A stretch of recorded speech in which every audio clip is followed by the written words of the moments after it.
Praise the Lord. Thank you po, Pastor Jack. Isa pong pinagpalang gabi ng Sabado. Lahat ng blessed magsabing hallelujah. Amen. Hallelujah for all He has done for us. Talaga pong kulang pa yung hallelujah po natin para sambahin, pasalamatan po ang Panginoon sa krus ng Kalbaryo. Amen. Bagamat Sabado pa lang po ngayon, but technically, sa mga Hudyo, ang 6 p.m. ng Sabado ay Sunday na. So parang Sunday na po, and we are spiritual Jews.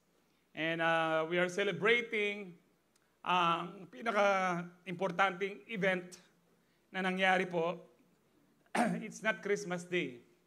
Ang pinaka-importanting event po sa buhay po natin na nangyari po sa buong mundo ay ang resurrection po ng Panginoon. Because without the resurrection of the Lord, our faith is useless. No? Pwede po natin tingnan sa 1 Corinthians 15, 17 to 19 NLT, please. Hindi pa po ito ang mensahe. Gusto ko lang pong bigyan kung gaano po ka-importante na i-celebrate po natin ang resurrection. Kung paano natin sinaselebrate ang Christmas. And if Christ has not been raised, sabi diyan, then your faith is useless.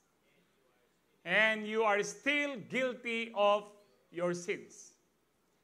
Alang kwenta po nung ngayon po mabiyay Kristo. I do believe bakit nandito tayo dahil alam natin buhay si Kristo. Verse 18, sabi yan, in that case, all who have died believing in Christ are lost. Kung patay si Kristo, walang kwenta po yung namatay na nananampalataya. Wala ho sila. Nasa impyerno pa rin. Verse 19, sabi yan, and if our hope in Christ is only for this life. Kung ito lang po yung pag-aasa natin dito sa buhay lang nito, we are more to be pitied than anyone in the world.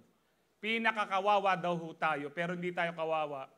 Because we know that Jesus is alive. Amen. And He's coming back again. Amen. So hindi tayo kawawa. Ang mga kawawa po yung wala kay Kristo. And all the other religions, kawawa po sila. And that is why we need to love them by reaching out to them and sharing the good news para po sila din ay magkaroon ng pananampalataya na pwedeng magligtas po sa kanila na gawin po nilang Messiah, Savior, si Jesus. Amen. Lahat ng ang Messiah si Jesus magsabing hallelujah. Talaga pong napakabuti ng Panginoon. It is because of the resurrection of Christ kung bakit po tayo nagkaroon ng new identity. At ang pinaka-importanting identity po natin na discuss po first Saturday, ano po yun? We are children of God. Amen. I am a child of God. Dahil po, pwede kang ligtas, pwede kang nasa langit. Marami pong mga nilalang na nasa langit pero hindi sila anak ng Diyos. Pero ikaw at ako, kapatid, pupunta na tayo ng langit, mga anak pa tayo ng Diyos. Grabe po ang Panginoon. So sa pagiging anak ng Diyos, tayo rin po ay ginawang citizens of heaven. Ibig sabihin po niyan, marami tayong benefits. Napag-aralan po natin yan the last time po.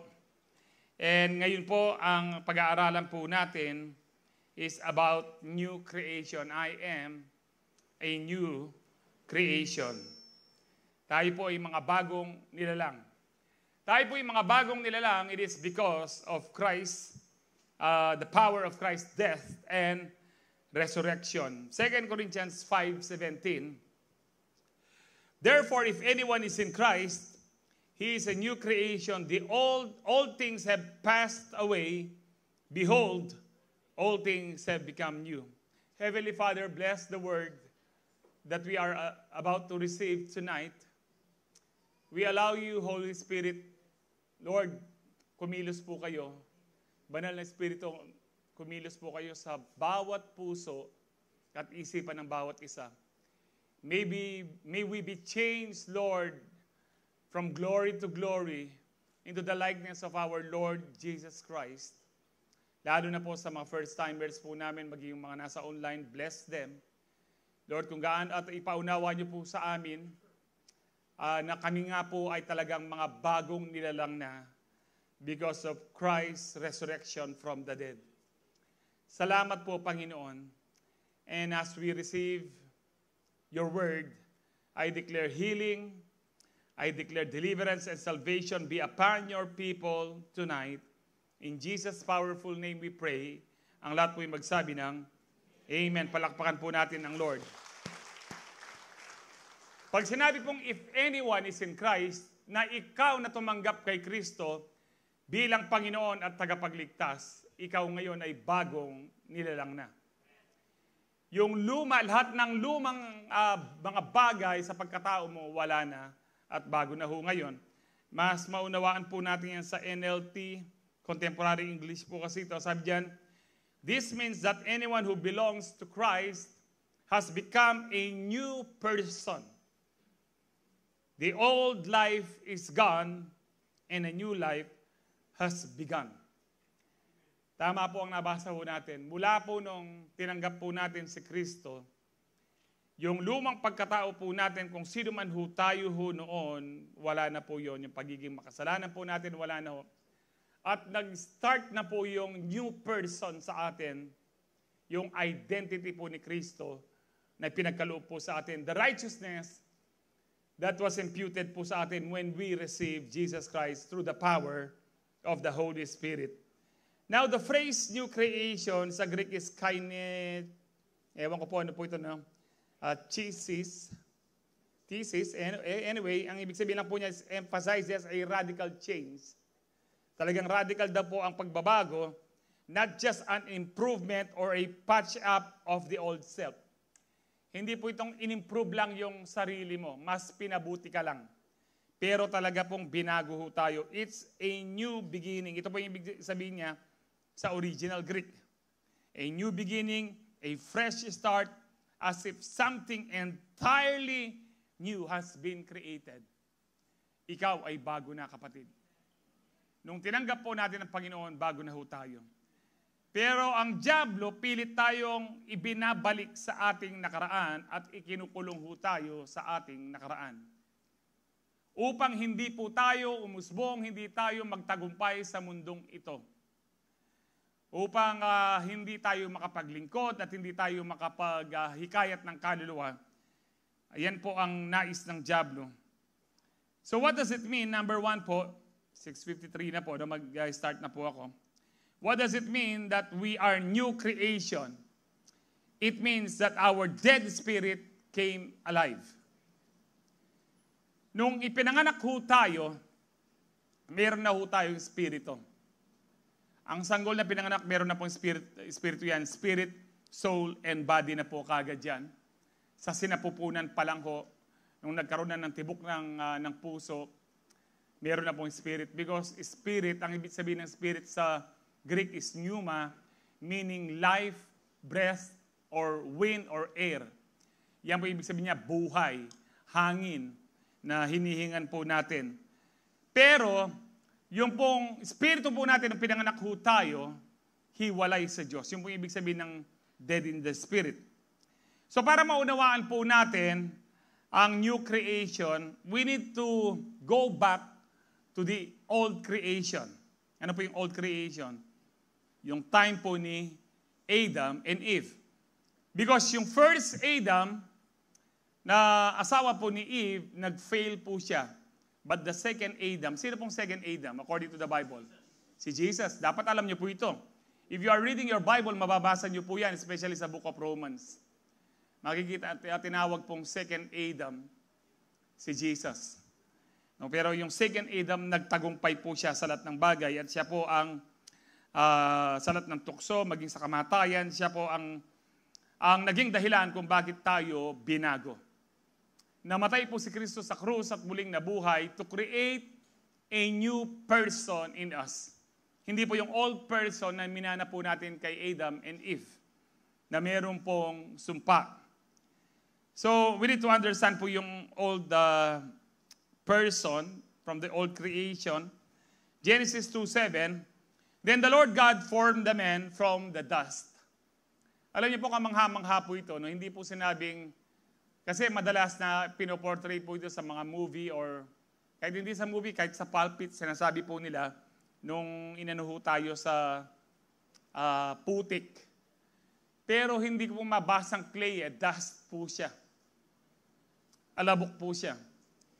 Now, paano nga, kung hindi po siya clay, paano nga finorm ng Lord ang tao? With God, nothing is impossible. Can you imagine po ito? Ngayon pong alabok po, naka-form po siya ng man. And then, ang sabi po dyan, dust of the ground, He breathed the breath of life into the man's nostrils. Hiningan ng Diyos, no, ang ilong ng tao, si Adan. And the man became a living person. Why? Dahil yung pong hininga, hinga po, yung breath po ng Panginoon ng ating Diyos ay ibinigay po sa atin. Amen. We need to understand na hindi lahat ng kinreate ng Lord ay hiningahan po niya. Tao lamang po ang binigay po ng Diyos ng kanyang hininga. No, I'm sure napakabango po ng hininga ng Lord. Ewan ko lang po sa katabi niyo. No. Pero si Lord, mabango po yung hininga niya. At nagbibigay ng buhay. Yung pong alabok, binigyan niya ng buhay. Can you imagine paano po na-form yung mga ugat, yung skeletal system, digestive system, yung respiratory system, yung brain system, muscles. Paano po yan, no? Because with God, nothing is impossible. Amen. Kaya nga po, kung kailangan po natin, kaya ako po, halimbawa, kailangan ko ng bagong kidneys, si Lord ang magbibigay ng new kidney. Hanggang ngayon po, no, nung nag-ano po ako sa aking gastro, sabi niya, ilang taon ka na nagda-dialysis ba? More than 18 years na po ako. Tagal na. Pero malakas ka pa, pwede ka pang kino-convince pa niya akong magpa-transplant. 18 years na magpa-transplant ko pa. Sabi ko ngayon, hindi na po si Lord ang marami na pong pinagaling sa akin ng Lord. I know, with God, nothing is impossible. Kung paano binigyan niya ng buhay ang alabok, ang katawan po natin yan, ano man po yung, sino po nangangailangan ng kagalingan dito? This is a healing church. Jesus is our healer. You are healed, kapatid. We are healed by His stripes. Amen. So ito po ang remember this, hiningan ng po ng Lord ang tao upang siya ay maging living man or living person. Now, sa Genesis 2:16-17, winarning po ng Lord si Adan na huwag niyang kainin yung isang puno na kaisa-isa lang po, na the tree of the knowledge of good and evil. Sabi po dyan, and the Lord God commanded the man, saying, you may surely eat of every tree of the garden. Gaano kaya karami yung mga puno doon at gaano kaya kasasarap yung mga bunga ho doon? Pero bakit nagpatukso po sila sa iisang puno na para sa Panginoon po dapat? Ang sabi po dyan, no, you may surely eat of every tree in the garden, but of the tree of the knowledge of the good and evil you shall not eat. For in the day, sabi niya po, in the day. Sa araw, sabi niya dyan, in the day that you eat of it, you shall surely die. Well, we know the story. Namatay ho ba physically si Adan? No. Ano po ang ibig sabihin ng Panginoon dito? Yung spirito namatay. Nahiwalay. Kaya nga po, binanish po sila, pinaalis po ng Diyos sa garden. Because sin and holiness, hindi po pwedeng magsama. Kaya kailangan pong bumaba ang anak ng Diyos si Kristo upang maibalik po yung created in God's image and likeness, yung holiness and righteousness ng Panginoon ay maibalik sa atin through Jesus Christ. That's why ikaw at ako ngayon, kapatid, we are holy and righteous not because of the things that we have done. Hanggang ngayon po, nagkakamali tayo. Hindi po yan ang holiness. We are holy because we receive Jesus into our hearts. We are righteous because Jesus imputed, pinasuot ni Jesus yung kanyang righteousness sa atin po. Amen. Kaya nga po, namatay po si Adan at saka si Eva, yung spirito po nila nahiwalay. At kaya nga po ngayon, sinasabi natin sa first point natin, our dead spirit came alive nung tinanggap po natin ang Panginoon. Ito po ang ibig sabihin ng naging bagong nilalang ka. Kasi po, yung first creation, yung hininga na po ng Diyos na binigay sa tao, namatay po siya. Ngayon, binigyan po tayo ng bagong espiritu. Revive po yung patay na espiritu po natin na nanggaling po sa Holy Spirit. Amen. So to be spiritually dead means to be separated from God. Lagi niyo pong tatandaan yan. Meron tayong espiritu because hindi po mabubuhay ang tao na walang espiritu. Pero hindi siya buhay. Dark po siya. Madilim po ang ating espiritu nung wala kay Kristo. Pero nung tinanggap natin si Kristo, nagkaroon po siya ng liwanag. Naibalik po yung liwanag. I do believe nung pong si Adan at Eva ay naglalakad po sa garden, hindi po talaga sila, bagamat sinabi pong wala silang, naked sila, dahil wala po silang physical or material na damit. Ang damit po nila ay yung glory ng Panginoon. One of the meanings of glory is yung pong light. Lahat po ng nilalang sa langit ay merong liwanag. Katulad po ng angel. Nagliliwanag po yan. Yung sa tomb ni Kristo, nagliliwanag yung angel. Yung angel dun nung araw ng Pasko, yung nagliwanag po sa mga shepherds, yung angel, may liwanag po. Meron silang sariling glory. Pero ang tao din po originally, nagliliwanag po siya. Pero nung nagkasala po siya, ano pong sabi po ng Romans 3:23? For all have sinned and fall short of the glory. Nawala po yung glory. Napundi po yung tao nung nagkasala po siya. Kaya ngayon po, na kay Kristo tayo, tinatawag po tayo ng Panginoon na you are the light of the world. Nagliliwanag po tayo. Sa Book of Revelation, sinabi po ng Panginoon, awaken what is about to die. Ano po yung namamatay ho doon? Yung spirito na po nating na nagliliwanag ay halos mamatay na. Kaya nga po inaalagaan po natin yung spirito po nating nagliliwanag. Amen. Laway mo isipin mo, masalaya ba yan o pundido yan?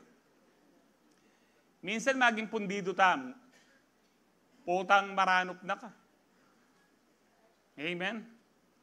Huling Biyernes Santo, bala ito nga po pang galunggungin kaya. Bino po kaya kayo ngayon mindilo na po. Alas 13 pa naman hindi na ho siguro tayo naniniwala sa mga yan. No, kawawa ka naman kapatid kung hanggang ngayon natatali ka pa sa ganyan. At hindi namamatay ang Diyos every year. In fact, pati po tayo, yung mga tumatayong MC dito at pastor, hindi Diyos yung namatay. Paano mong papatayin yung Diyos? Yes, Diyos si Kristo. Pero hindi niya suot yung pagka-Diyos niya. Ang namatay yung pagkatao niya. Amen. Namatay si Kristo dun sa pagkatao niya. So technically, hindi mo pwedeng sabihin na namatay ang Diyos at muling nabuhay. Kailanman hindi mamamatay ang Diyos. Amen. Si Kristo ay Diyos, pero yung pinako sa krus, katawang tao ni Kristo po yun. Sabi ng Bible, hinubad niya ang kanyang pagka-Diyos. Amen. Dapat po nakukuha po natin, medyo doctrinal po ito, pero it's very important. It's very important po. Baka meron kayong in Diyos yung meteya. No, yung pong Messiah na nagkatawang tao, yun po ang namatay. At hindi po siya namamatay every year. Minsan lang po siyang namatay at muling nabuhay at muling babalik at malapit na yon. Excited na po ako, ako balo kaya kayo. Putang tingka panamdaman, excited kang datang yung Ginoo. Ephesians 2:4-5. Sabi diyan, but God is so rich in mercy. Alam niyo po, very merciful ang Lord. Kung mahabagin ka, kung malunusin ka, kapatid, God is so rich in mercy. Masyadong mayaman sa awa, sa habag ang Diyos. And He loved us so much that even though we were dead because of our sins. Paano pong patay ho tayo? Because of our sins, kaya po tayo patay. He gave us life when He raised Christ from the dead. Yung pong buhay ay naging available nung pong nag-resurrect from the dead si Kristo. And sabi diyan, it is only by God's grace that you have been saved. Amen? Amazing grace. Amazing grace. Colossians 2:13. You were dead because of your sins. No, ganun din po sinasabi. And because your sinful nature was not yet cut away, then God made you alive with Christ. He forgave all our sins. In fact, ang sabi po niya, I will forgive their wickedness. Ang sabi po niya sa book of Hebrews, and remember their sins no more. And remember their sins no more. Hindi na po alalahanin ng Panginoon ng ating mga nakaraang kasalanan. Amen po ba? Now, tayo po ay na-born again because nung tinanggap natin ng Lord, nabuhay po yung Espiritu natin, yung Holy Spirit, binuhay yung Espiritu natin, nasa atin ang Holy Spirit ngayon. And I remember po sa kwento pong ito na isi-share ko sa inyo, nung nag-resurrect po si Lord, nagpakita sa mga disciples, He breathed on them. Kung paano pong God breathed His breath to the nostrils of man. Nasaan po natin makita yan? John 20, 21, 22. Again, He said, peace be with you. As the Father has sent me, so I am sending you. Then He breathed on them and said, receive the Holy Spirit. Noon po, baka iniisip niyo po, baptism po ito. Noon din po, ganyan po iniisip ko. Nabaptize na pala sila, pero hindi po. Nabaptize sila sa Acts chapter 2. Hinintay po nila yung day of Pentecost. 50 days, no? After po nang nag-resurrect po si Kristo. No, and for 10 days naghintay po sila kasi after 40 days umakyat na si Kristo sa langit. Doon po sineselebrate po ng Catholic yung 40 days. Catholic po nagse-celebrate po noon.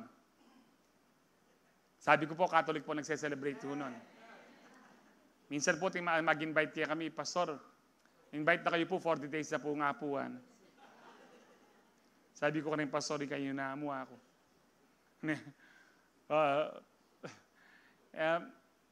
Hindi na po tayo nagse-celebrate ng ganyan. Ang sabi po ng Hebrews chapter 9, pagkamatay po ng tao, judgment kaagad. Kung siya ay na kay Kristo, sa langit po siya. Kung wala siyang kay Kristo, sa place of torment po siya.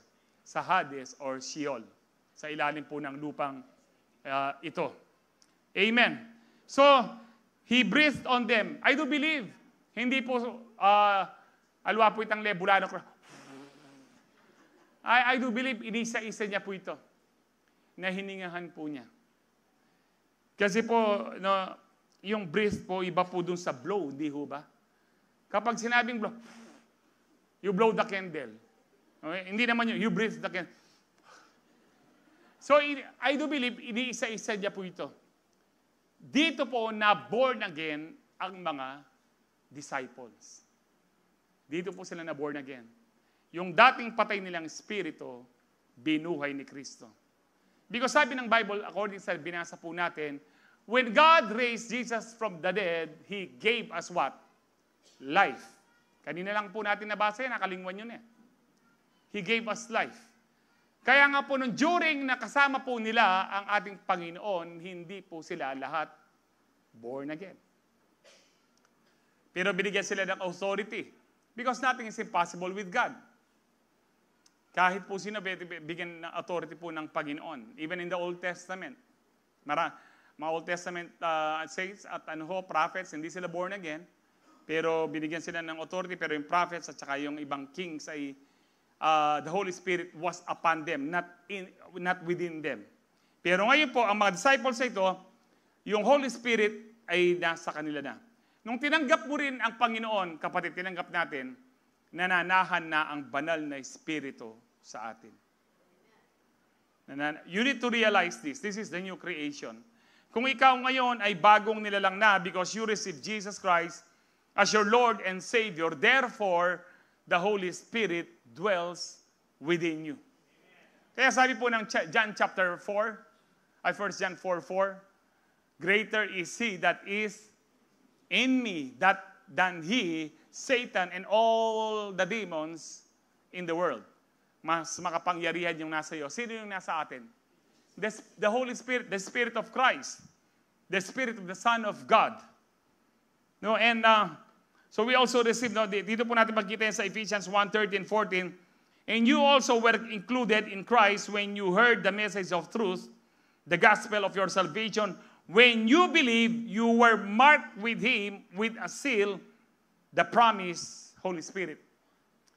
When we believe Christ, we accepted Him as our Lord and Savior, minarkahan na po tayo ng selyo na yung pangakong banal na Espiritu. Sabi po dyan, who is a deposit, nakadeposit po siya sa atin, guaranteeing our inheritance until the redemption of those who are God's possession to the praise of His glory. Now imagine this, deposit pa lang po yung nasa atin. Pero matindi na po yan. We can cast out demons. Amen? Now imagine, kapag po nasa bagong katawan na ho tayo, hindi na po deposit lang ho yun. 100% na po, the fullness of God's Spirit ang mananahan po sa atin. So our dead spirit came alive by the Holy Spirit when we received Jesus as Lord and Savior of our lives. Nung na-born again po tayo, naging citizens of heaven po tayo, naging new creation po tayo, nabuhay ang ating espiritu nung tinanggap natin ang Panginoon sa ating mga buhay. Kaya nga po tayo ay new person na, new creation. Number 2, what does it mean that we are new creation? It means that our old life is gone. Our old life is gone. Yung pong old sinful nature po natin, no, yung old sinful nature po natin have passed away. Wala na po ang lahat ng yan. The old self is gone. No, and bago na po ang lahat. Sige na po natin to, medyo mahaba siya. Romans 6:4-11. For we died and we were buried with Christ by baptism. Namatay daw ho tayo at tayo ay inilibing kasama ni Kristo sa baptism. And that's why yung water baptism is a symbol of bakit ka linulubog. Inilulubog yung, inililibing yung dati mong pagkatao at kapag ikaw ay umahon ka sa bagong pagkatao mo. Yan po yung sinabi po dyan, we died and we were buried with Him by baptism. And just as Christ was raised from the dead by the glorious power of the Father, now we also may live new lives. Since we have been united with Him in His death, yung kasama nating namatay si Kristo, we will also be raised to life as He was. Sino yung naniniwala po doon? Kung di man mag-rapture, mamatay ho tayo, bubuhayin po tayo muli ng ating Panginoon. Mamaya ko po mas explain yan. Paano yung pastor? Kala ko nasa langit na tayo.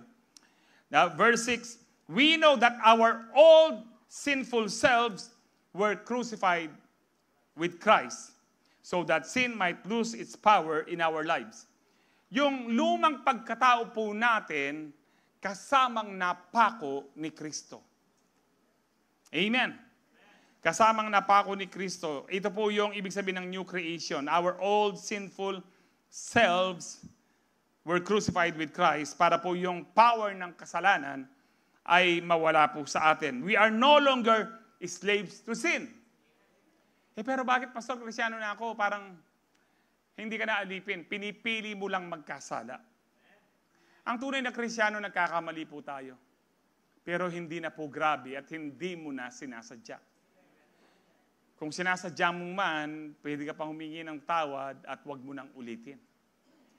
Dahil hindi po natin inuulit-ulit ang kasalanan, parang nagsimba ka para mabawasan ang kasalanan, paglabas mo, pwede ka na magkasala. Sa dating pananampalataya po yun. Kapag Kristyano ka 24/7. Amen. Wala pong pinipiling oras. So hindi na ho tayo alipin ng kasalanan, nasa sayo na lang. Kapag pinili mo pa rin manood ng pornography, ginagawa mong alipin uli ang katawan mo sa kasalanan. Pinipili mong magbisyo, ginagawa mong alipin muli ang iyong katawan sa mga bisyo. Kapag nagsugal ka uli, ginagawa mong alipin muli ang katawan mo ng demonyo. Amen. Tahimik po. Hindi na po tayo, nasa sa atin na po yan, binigyan po tayo, part of the fruit of the Holy Spirit is self-control. Sabihin niyo po self-control. Ang ibig sabihin po niyan, ikaw ang may control ng self mo, ng sarili mo. That's why it's wrong to pray na, Lord, kontrolin mo ako. God will never violate His word. We need to pray according to His will, according to His word. Kapag ang prayer mo kontra sa word ng Lord na, Lord, kontrolin mo ako, hindi ko na kaya. You have the self-control. Amen. Sinong paniniwalaan mo? Yung emosyon mo o yung salita ng Diyos? Yung salita ng Diyos. You have the self-control. Pwede kang hindi magpaalipin sa kasalanan if you will only control or discipline yourselves. Amen. I hope maliwanag po yan. For when we died with Christ, we were set free from the power of sin. Nung namatay tayong nakapako sa krus, kasama ni Kristo, pinalaya tayo sa kapangyarihan ng kasalanan. And since we died with Christ, we know we will all live with Him. We are sure of this because Christ was raised from the dead. Sigurado tayo dito, sabi po ni Paul, dahil nag-resurrect si Kristo. And He will never die again. Death no longer has any power over Him. When He died once to break the power of sin. Kaya nga po, kahit ano pong mangyari po, huwag tayong paalipin sa kasalanan. Nasa sa atin na po yan, ngayong born again na ho tayo. But now that He lives for the glory of God. Verse 11, so you also should consider yourselves to be dead to the power of sin. Ito po yung ibig sabihin ng our old life is gone. Kailangan patay na tayo sa kapangyarihan ng kasalanan and alive to God through Christ Jesus. Amen. Hindi na tayo yung occasional lang naman eh. Iinom ka, magbibisyo ka, magsusugal ka, or whatever. Occasional lang naman, ngayon lang naman.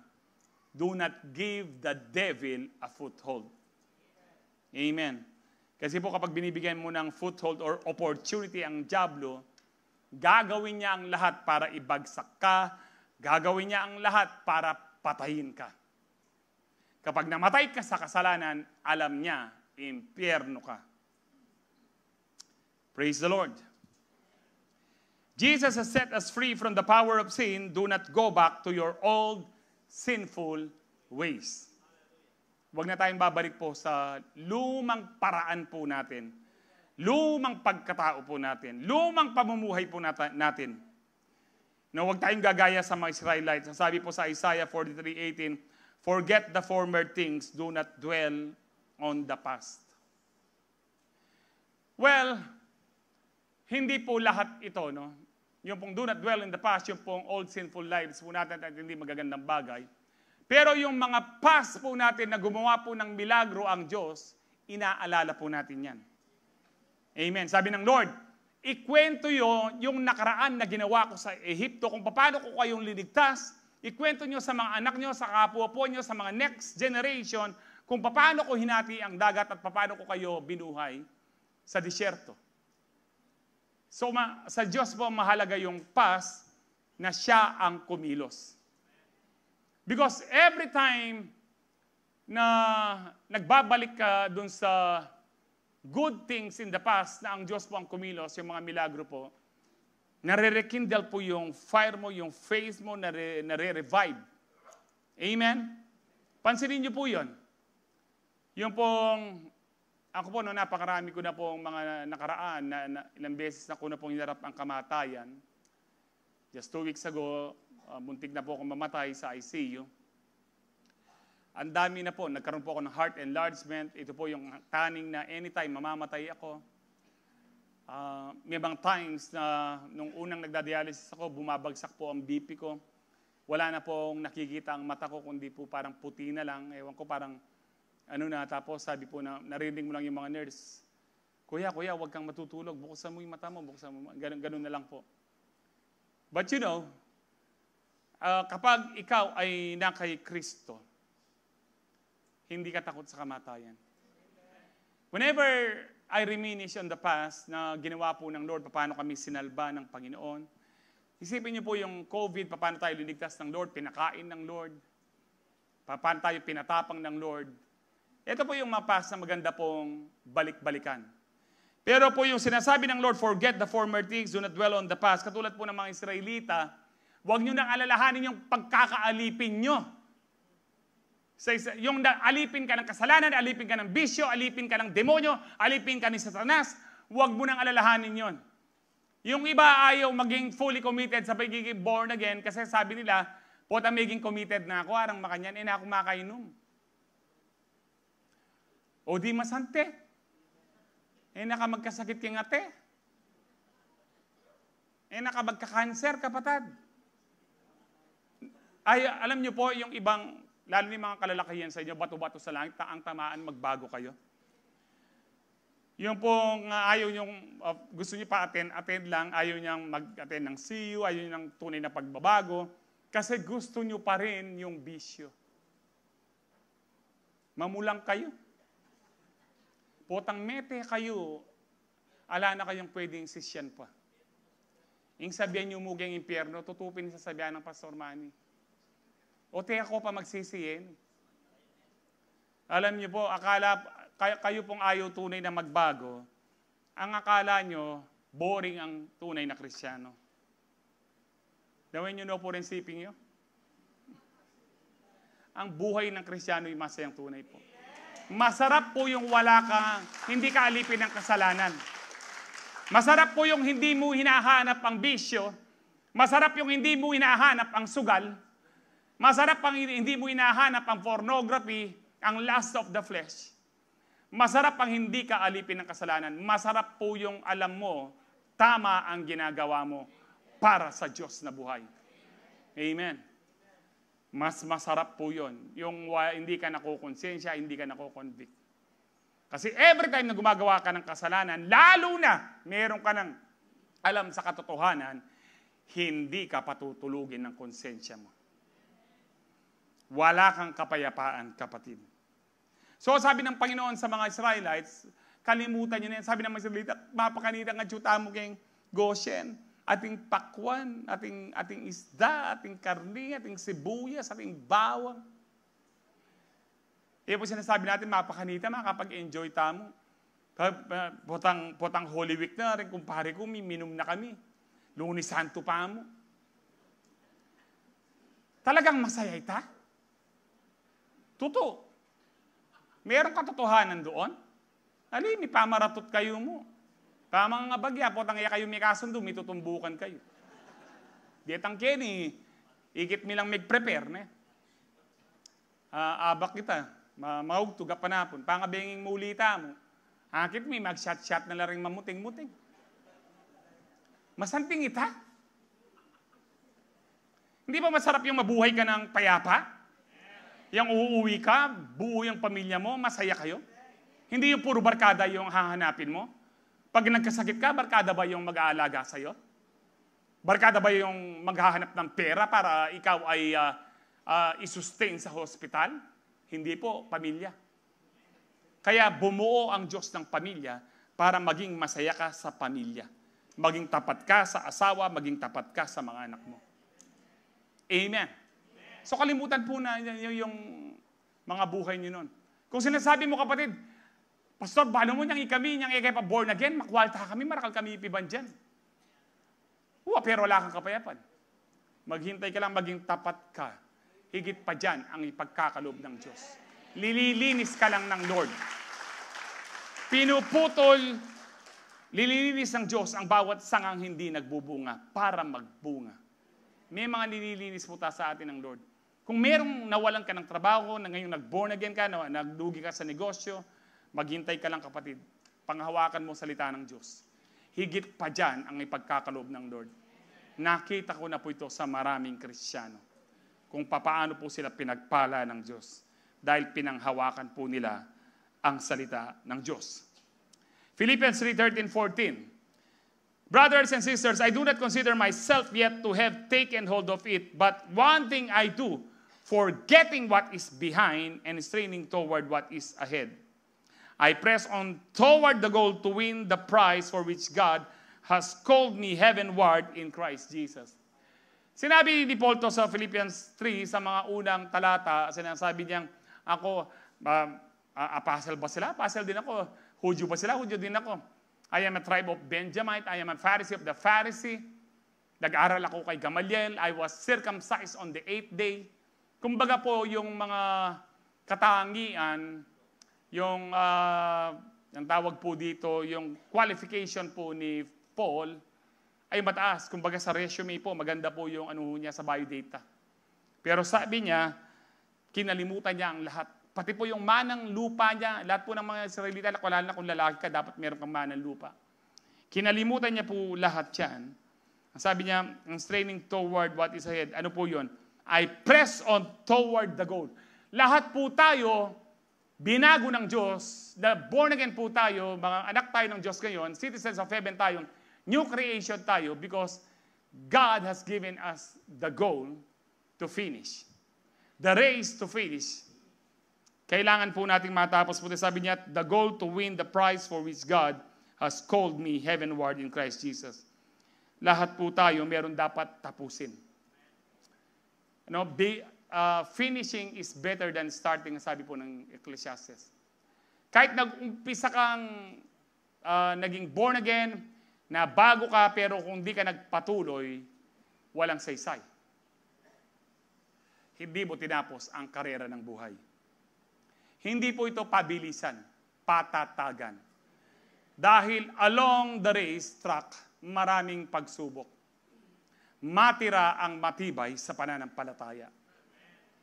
Kaya sabi ng Panginoon, he who stands firm until the end shall be saved. Ang sino mang mananatiling tapat hanggang wakas, siya ang maliligtas. So forget about the past, press on towards the goal God has entrusted to you with your new identity. Number 3, what does it mean that we are a new creation? It means that a new life has begun. Merong bagong buhay na nag-start, nagsimula. Balikan po natin ang 2 Corinthians 5:17. This means that anyone who belongs to Christ has become a new person. The old life is gone, and new life has begun. Ang sabi po sa Greek, yung pong the new has come, ito po talaga yung nag-start yung bagong buhay mo. Meron pong nag-start, a new life has begun since the time you surrendered your life to Jesus. Your physical body po, nung tinanggap po natin ng Lord, na born again po tayo, in the spirit po ito. You may look the same sa physical mo. Akala kong bago na ako, baka uwi kayo, mananalamin kayo. Bala akong bayo na ako, yan naman yung itsura ko. It is not about physical, it's about spiritual. Maaring nung tinanggap mo ng Lord, payat ka, mataba ka, or kung ano man ang itsura mo, yun ka pa rin. Pero as you grow in the Spirit, alam niyo po, as you grow in the Spirit, mapapansin mo po sa tao, mas nagiging maaliwalas po yung mukha niya, mas nagiging pogi siya, mas nagiging maganda siya. Lawin mo na yung isipin mo. Papogi na yung papogi at paganda ng paganda yan. Dahil yan po ang ginagawa po ng Espiritu ng Diyos sa atin. Pero nung una tinanggap mo, parang walang pagbabago. Pero sa Espiritu, meron kang pagbabago. At na-experience mo na ngayon yung pagbabagong meron ka ng life, meron kang peace, meron kang comfort, meron kang joy. Amen. Ito po yung meron ka ng sense of hope at excitement about your newfound relationship in Christ. Excited ho ba kayo sa relasyon nyo kay Kristo? Amen. Ito po yung bago na nararanasan po natin. Sa Romans 6:4, sabi po dito, balikan po natin yung verse 4 na ano po natin kanina ito. We were therefore buried with Him through baptism into death, in order that just as Christ was raised from the dead through the glory of the Father, we too may live a new life.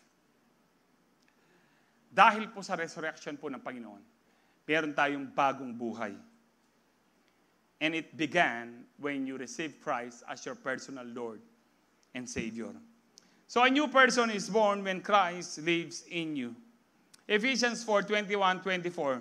Since you have heard about Jesus and have learned the truth that comes from Him, throw off, sabi dito, your old sinful nature and your former way of life. Now, ang kausap po ni Paul dito, mga Kristiyano sa Ephesus, ang Ephesian Church, no?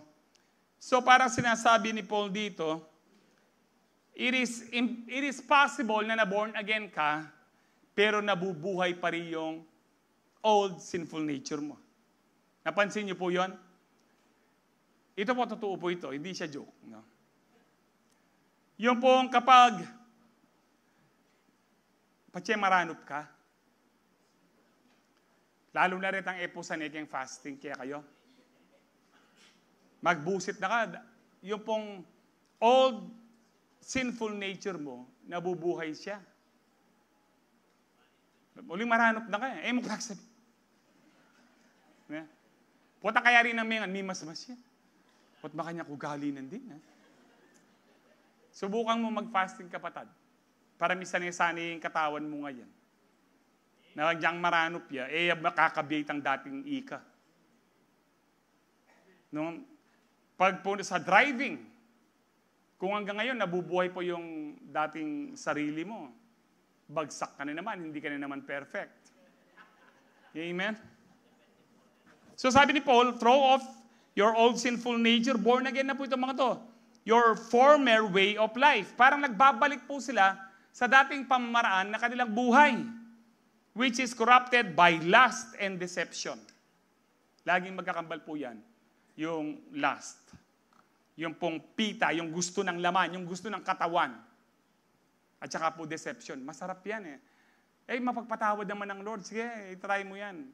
Pag nagkasala ka, mag-ungi ka lang ng tawad sa Lord. Yan po ang ano ng demonyo. Di ba mapagpatawad ang Diyos mo? Wapin. Yung iba, hindi. Ganyan po sila. Di ba, kahit na magkasala ka, always safe ka naman. Ang dami pong deception ngayon. Huwag po kayong maniniwala. Kaya sabi ni Paul, instead, let the Spirit renew your thoughts and attitudes. Mabago kayo sa kaisipan, mga anak na kayo ng Diyos, citizens of heaven na kayo, new creation na kayo, mabago na kayo. Let the Holy Spirit transform you by the renewing of your minds and attitudes. Put your new nature. Isuot nyo, sa iba, isuot nyo, clothe yourself with your new nature, created to be like God, truly righteous and holy. Sino ang magsusuot? Tayo po. Kasi nung na-born again tayo, suit na po natin yan kaya lang, kapag nabubuhay po yung dating ikaw, nahuhubad po yung new nature. Kaya sabi ni Paul, put on your new nature. Bakit nyo hinubad yung new nature nyo? Ito pong sinasabi ni Paul. Remember this. Tayo pong mga Kristiyano na, dapat sensitive po tayo kung sinong nabubuhay sa atin. Every day, dapat iniisip mo sa mga decision mo, sa pagsasalita mo, sa mga gawa mo, sino ba yung nabubuhay? Ikaw o si Kristo? Dahil kung tunay na tayong na kay Kristo, dapat patay na po yung dating ikaw. Bagong ikaw na. Si Kristo na nabubuhay sa iyo. Ang sabi sa Galatians 2:20, yung alam po natin dito, I have been crucified with Christ. Maganda rin po siya sa NLT. My old self has been crucified with Christ. It is no longer I who live, but Christ lives in me. So I live in this earthly body, by trusting in the Son of God who loved me and gave Himself for me. Ang tanong, kapatid, kanino ka nabubuhay? Sa sarili mo, kay Kristo ba, sa pangarap mo, o sa pangarap ng Diyos? Kasi po, nung tinanggap po natin ng Lord, dapat sinurrender na po natin ang lahat. Hindi po yung Lord, titira ko ito po para sa akin naman. Alam niyo po, mas maganda ang plano ng Diyos. Bagamat may pangarap ang Diyos sa atin, hindi para talaga sa Kanya yun, para sa atin talaga yun. Because madalas yung pong marinig to sa akin, ang pinakamagandang pwedeng mangyari sa buhay mo, kapatid, ay yung kalooban ng Diyos. The best thing that can happen into your life is the will of God, which is so perfect and pleasing sa atin. So the way to live a new life is through faith in Jesus. Amen? Paano tayo magkakaroon ng buhay po? Yung meron kang pananampalataya kay Jesus. Si Jesus ba ang pinagkakatiwalaan ko dito? Sa desisyon ko ito, si Jesus ba? Sa lakad ba namin ito, pupunta kami dito, si Jesus ba ang nangunguna sa amin o hindi? Ang Holy Spirit bang man nangunguna sa amin? We need to check ourselves, we need to check our hearts. Because the heart is deceitful above all. Sabi ng Proverbs 4:20, above all else, guard your heart, for it determines the course of your life. No, out of it, sa NLT po, it determines the course of your life. Kung ano yung laman ng puso mo, ito yung direksyon ng buhay mo. Kaya nga, sabi diyan, guard your heart above all else. Sa lahat, hindi mo yung binabantayan yung asawa mo, binabantayan mo kapitbahay mo. Ang dapat mong unang binabantayan, kapatid, yung puso mo. Sino ang nabubuhay sa puso mo? Si Kristo ba? Mag-review na po tayo. I am a new creation. Our dead spirit came alive. Our old life is gone. A new life has begun. Now, gusto ko pong ano yung pa itong new life has begun. No? Akala nyo tapos na ako, no? Tatalakad mo rin ka rin. Makabaya po yung conclusion niya yun. Maranon pa, ali. Now, a new life has begun. So, kung merong nag-start, kailan ito mag-i-stop or makukumpleto?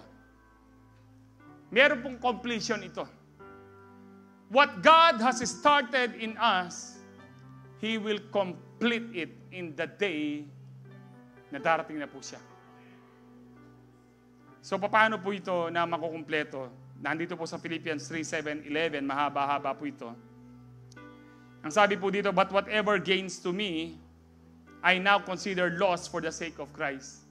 Ano man yung pakinabang ko, Philippians 3 din po ito. Ito po yung sinabi ni Paul na ako ay Pharisee of the Pharisee, Hebrew of the Hebrews, circumcised on the 8th day. Mayaman po si Paul, mayamang pamilya sila, noble person. And whatever gains to me, siya po ay nag-aral under Gamaliel. Iba pong klase kapag ikaw ay nag-graduate under kay Gamaliel. But whatever gains to me, sabi ni Paul, I now consider loss for the sake of Christ. Kaya nga po nung na-born again si Paul, hindi na niya binilagyan ang mga kasama niyang Pharisees. Dahil alam niya, papatayin siya. Dahil dating nakakamatay si Paul, pine-persecute ang church, ngayon siya ang nagtatanggol sa church kay Kristo. So what is more, I consider everything lost because of the surpassing worth of knowing Christ Jesus my Lord. I-consider ko na wala nang lahat ng yan, sabi niya. No, dahil doon sa gusto kong, sabi niya, yung surpassing worth of knowing Christ my Lord. Yung hindi mo masukat-sukat, hindi mo mabigyan ng value kung gaano kahalaga yung dapat mong mas makilala pa si Kristo. Walang halaga po yung mas makilala mo si Kristo. When Paul wrote this letter to the Philippi, sa Philippian church, nasa 40 years na po siyang nagmi-minister. And yet, ang sabi niya, gusto pa rin niyang makilala si Kristo. Because walang kasing halaga yung nakikilala mo si Kristo. So kapatid, andyan pang singidad ming Calvary Temple. Mo sasabihan na dakal kabalo. Ang kailangan po natin ngayon, Lord, I want to know you more. Because the more you know Jesus in your life, the more you will be peaceful. The more you will be joyful. The more you will be blessed. The more you will be powerful. The more you will be in love with Jesus. The more you get to know Him. And then ang sabi po niya dyan, for whose sake I have lost all things. Nawala ang lahat, ang sabi po niya. Sino sa inyo dito, nung na-born again ka, nawala ang lahat? Hindi naman. Pero si Paul, literal po ito. Nawala po ang lahat. Yan sabi niya, I consider them garbage. Ang garbage po dito, sa Greek ay hindi po garbage, dung. D-U-N-G. Pupo.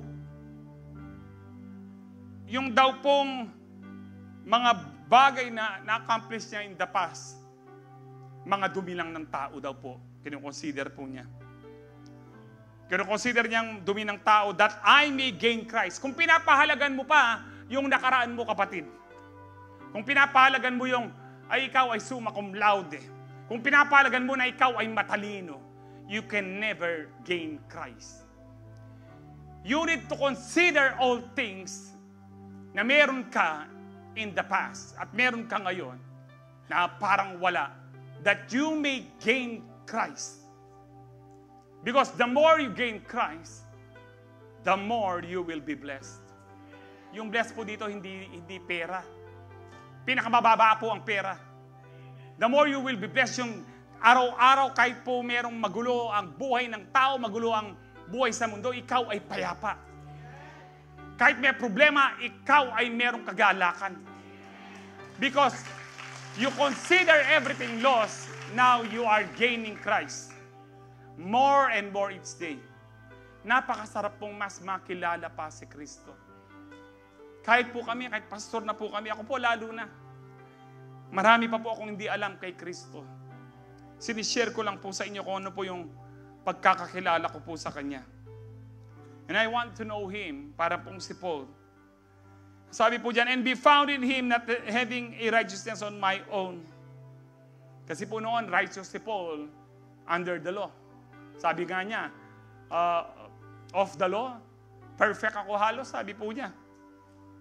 So not having a righteousness of my own that comes from the law, but that which is through faith in Christ, the righteousness that comes from God on the basis of faith. And then sabi niya, dineclare, I want to know Christ, yes, to know the power of His resurrection. Tingnan niyo po ito. Hindi lang basta si Kristo ang gusto niyang makilala. Gusto niyang makilala si Kristo, yung kapangyarihan na nagbuhay po sa Kanya. The resurrection of Christ is so powerful. It is so powerful than the power when God created all the heavens and the earth. Mas makapangyarihan po yung ginamit na power kay Jesus nung nag-resurrect po siya, kesa po nung kinreate ng Diyos ang langit at lupa. Because when God created heavens and earth, wala pang kumokontra. Walang mga demonyo. Pero nung namatay si Kristo, lahat ng kampon ni Satanas, kung ilang billion man sila, nagbantay sa puntod niya para hindi siya mag-resurrect. Nakapatong sa kanyang bangkay para hindi siya mag-resurrect. Pero nung Sunday morning, biglang sumabog. He rose up from the dead at lahat ng kampon ni Satanas nagtalsikan at natakot ang demonyo. He disarmed the enemies, shaming them on the cross. Akala nila pinahiya nila si Kristo sa krus. Hindi nila alam, plano talaga ng Diyos na mamatay ang kanyang anak sa krus upang pagtagumpayan ang lahat ng kasalanan, ang kamatayan, pati na si Satanas at ang kanyang mga kampon. Kaya sabi ni Paul, I want to know Christ, yes, to know the power of His resurrection. Ang sabi ng Bible, you have that resurrecting power na nasa iyo. Kailangan matutunan po natin gamitin yan. You have the Holy Spirit na nag-resurrect po kay Kristo. Kaya nga greater is He that is in me than he that is in the world. I want to know Christ, yes, to know the power of His resurrection and participation in His sufferings and becoming like Him in His death. Paano ito ibig sabihin sa suffering at saka po, handa kang mamatay para kay Kristo. Susunod ka pa rin kay Kristo kahit na kamatayan. Jesus obeyed the Father even to the point of death, even death on the cross. Kaya sabi ni Kristo, kamukha ni Kristo, nag-suffer siya at namatay Ang sabi po ni Paul, gusto kong maging kamukha niya. And so somehow, ito pa po, hindi pa tapos. Ito po yung completion ng the new life has begun. And so somehow, attaining to the resurrection from the dead. Maaaring hindi niyo po naintindihan ito. Ang nais ni Paul, magkaroon siya ng bagong glorified body katulad ni Kristo. Dahil 3 beses siyang, yung thorn in the flesh niya, hindi inalis ng Diyos. Marami siyang sugat sa katawan, 5 times siyang linatigo na sumasama yung laman. Maaaring yung iba doon hindi pa gumaling nung namatay po siya. Marami po siyang, malabo ng kanyang mata, nahihirapan na po siya.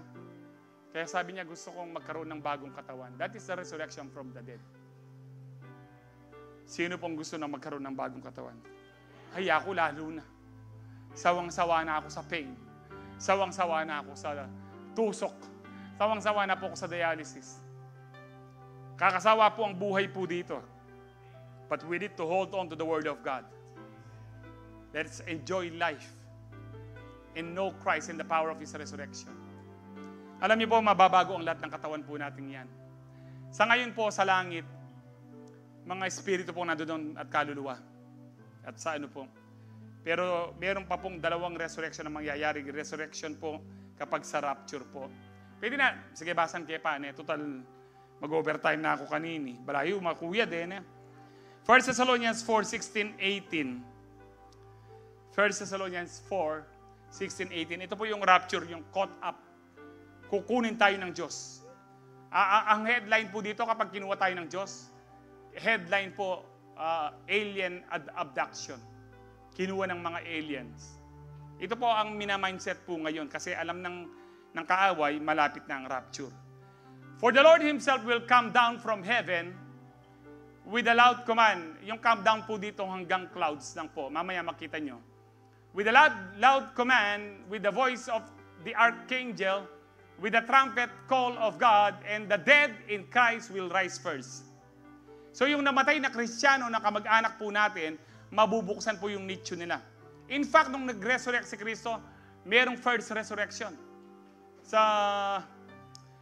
Matthew 27:50 something. Nandun po yan, potay balo. Pwede may pag-iilawe po rin. Total, mag-celebrate tayo mo resurrection yan eh. Diyan mayari tayong alas 10. Ba't balikan tayo for rapture na? Matthew 27, I think 51-52. 27, 51, 52, ganyan. Nasa 50s siya. At the moment the curtain of the temple was torn in two from the top to bottom, the earth shook, the rocks split. Ito po yung nung namatay si Kristo. And the tombs broke open. Ito yung mga Old Testament saints. The bodies of many holy people from the Old Testament po ito, who had died were raised to life. And then nagpakita pa po sa verse 53, they came out of the tombs. Ba makatakotin eh. Pakala mo mga after Jesus' resurrection and went into the holy city and appeared to many people. Kung tatanong nyo kung nasan sila, I don't know. Baka po nasa langit sila. Ang Lord lang po meron. Pero what I know, yung sa rapture, yung mga patay na namatay kay Kristo, bubuhayin. Ang sabi po doon, balikan tayo kainan din, ng 1 Thessalonians. Balik mo yun na please. And then sabi po dyan, the dead in Christ will rise first. And then tayo, nabuhay pa ngayon. Kung sabi dyan, after that, we who are still alive, lahat ng buhay, magsabing praise the Lord. Our left will be caught up together. Ito yung caught up. Ang Latin word po niyan is rapire, rapture. Caught up, raptured, will be raptured or caught up together with them in what? Where?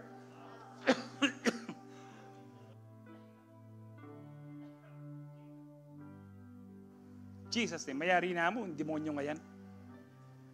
Sabi yan, kaya nga, we will, sabi po dyan, we are still alive and our left will be caught up together with them in the clouds. Kaya bababa si Kristo sa clouds. Ita pong buriyo tsukok yung cloud. Yung gusto nyong lumilipad, ako po pangarap kong lumipad eh. Kaya gusto kong maranasan ng rapture. we will be caught up together with them. Sino yung with them? Yung binuhay na una. Split seconds lang po yun. Sa ilang segundo, binuhay sila at after mga ilang split seconds, tayo naman po. Mabilis lang po ito. Sa isang kisap mata, sabi nga po, no, sa Corinthians naman po yun, yung another verse po sa rapture. Pero ito lang po ibabasahin natin. So, we will be caught up together with them in the clouds to meet the Lord in the air. So, si Kristo bababa in the air. And we will be with the Lord forever. Hallelujah.